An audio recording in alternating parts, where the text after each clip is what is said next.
and welcome back to the Social Spectrum podcast. I'm Archana, and today we're going to talk about something deeply personal, yet so often invisible: the silent struggles families experience behind the scenes when raising a neurodivergent child. But this time, it's not just my story. I'm joined by someone very special, my daughter. So she's here today and she's going to share what's life been through her eyes. Can you say hi to everyone? Hi. So we don't often hear from siblings in this space, but their story matters just as much. So thank you for being here. Let's settle in for an honest and hopefully comforting conversation about the things which are usually overlooked. Okay, let's start with the questions then. What's your favorite thing about being his elder sister? I think a lot of older siblings would agree with me that being bossy and controlling your younger siblings is definitely something we use to our advantage. Well, I definitely use to my advantage.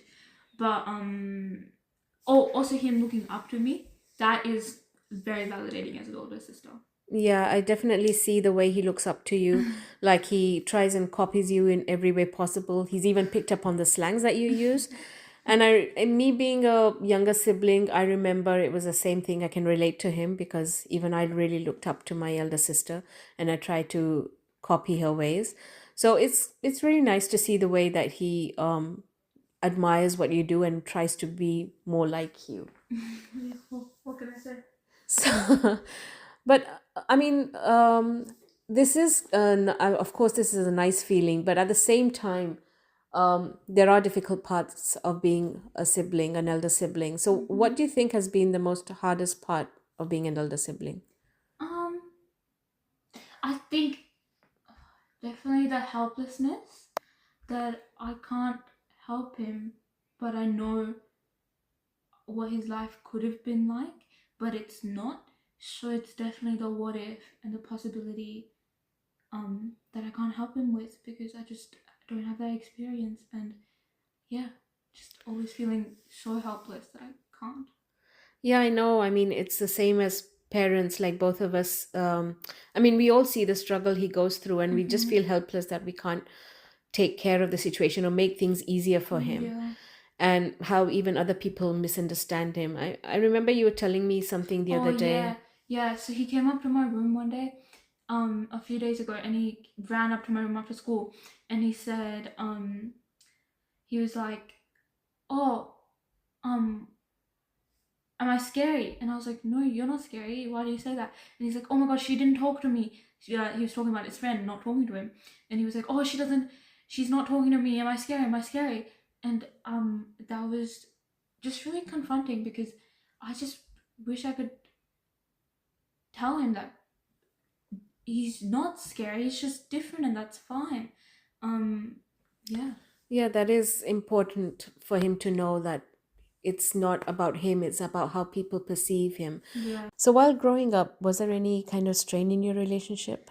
Um, well, I wouldn't say our relationship, but because one on one we've been really well. Like he's been very good with me. But a couple of years back, it was I think he got a little bit jealous of my relationship with you and my relationship with people he cares about and wants to talk to a lot more. And I think yeah, I think that's when his jealousy kind of stemmed from because I think he was unable to. Maybe he saw me trying being able to hold a conversation with you and the other people, and I think he realized that he wasn't able to do that. So I think yeah, he really just completely just Yeah. like shut down, like did not let me talk to you at all, and I think that was one of the hardest parts of Yeah, it yeah, was very challenging as a whole family because yeah, there were phases where, I mean, it was just not impossible to, I mean, it was not possible to calm him or make him understand. yeah, And it all came out of a place, like you said, that he was comparing himself, or it yeah, could be some kind of insecurity, yeah, which, definitely. yeah. Yeah, it was an insecurity, and it was very challenging because yeah, obviously I wasn't able to talk to you a lot more, which is like not quote unquote normal for like Yeah. a family to go through, but Yeah, that was a very difficult time for all of us. yeah, Yeah. but yeah, now he's grown and it's much better. But looking back on it, it was something definitely that um we as a whole family could have well, I'm glad we worked it out, and now Yeah, he's much better. But there's still a long way to go. true. So is there something you wish people would ask you about him, but no one ever does? Um, I honestly, I don't want people to ask me about him. Just ask him. I think people often consider me his barrier that they have to go like talk to me to talk to him, and I Yeah. just think that's completely untrue. I think obviously I'll answer them, but I think just talk to him. Yeah. Yeah, maybe they hesitate because they're not sure how he will react Yeah. or respond. So you can't really blame other people No, wanting no, to. no. Yeah. Yeah, I'm not blaming them. I just feel like he's also his own person. He has his own responses, and I know him. I think honestly, I think I'm the closest person to him right now, and I obviously know what his answer might be. But I think yeah, he's his own person, so just let him talk for himself. Yeah, that's true. And have you ever felt protective of him in public or around friends?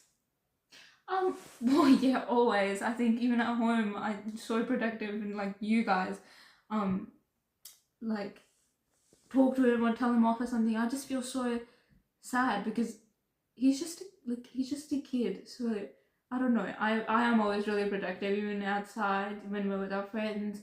I just yeah, always feel protective. Yeah, I mean, we have definitely seen that you are his biggest advocate, and we've been surprised at the times that the way you've handled a situation, even out in public with friends, when he's not getting the attention that he requires, and the way you've handled it. And even through our therapy sessions, the therapists have even been amazed at the way that things that you understand about him and how to treat him. So yeah. Um, so do you feel like people sometimes treat you differently because you're his sister? um, well, I think yes, I think people do treat me differently, but I think people are too sensitive. I think they often walk around on eggshells when they talk about him, but I think personally it's not that bad. I think people really do overthink it, and people often say, "Oh, I feel so bad for you," or like, "Oh, look at you, poor girl, you're doing such a good job." But I mean, this is my life. Like, what do you like? This is what I do. Like, I don't know anything else. So yeah, I think it's just it is pretty normal for me.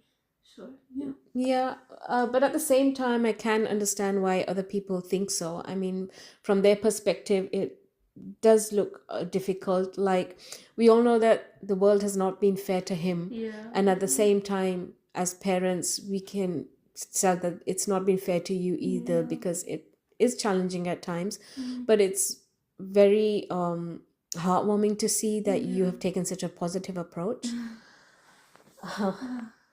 And I'm sure every challenge comes with a learning. So, I mean, what's something you feel that you've learned about Um, yourself uh, by being his elder sister? I don't think this is not most. I haven't learned it, but I think I've just grown with it. Is empathy. I think a lot of people would say I'm very empathetic, but I think it's just a part of me because of him. I always picture myself in his shoes and what I would do if I was him. And all the hardships he faces, and yeah, so very just empathy is something I've learned. It's been with me for a while, and I've learned to go. Yeah, I think, I mean, even as a kid, like before him, you've always been a very empathetic kid. So, I mean, Thank you. I just couldn't imagine a better sister Oh. for him than I can because you truly understand him and you get him. And but I'm sure, like, as the days pass, you learn more and more about yourself. I Yes. guess you learn a lot of patience as well. Learn. Yeah. No patience definitely, but no. As every single day, I just have a lot of empathy, and it really has grown as I've grown with him, and yeah. Yeah. And that's a wrap for part one of our podcast on the silent struggles of siblings. Thank you to my daughter for sharing, and thank you all for listening and holding space for these important stories. We'll be back next week to continue the conversation with my daughter. diving deeper into more of her experiences and emotions, usually which siblings quietly carry with them. If this resonated with you, please share it with someone who might need it too, and please follow our channel on Spotify so you don't miss what's coming next. Until then, take care of yourselves and each other. Bye for now.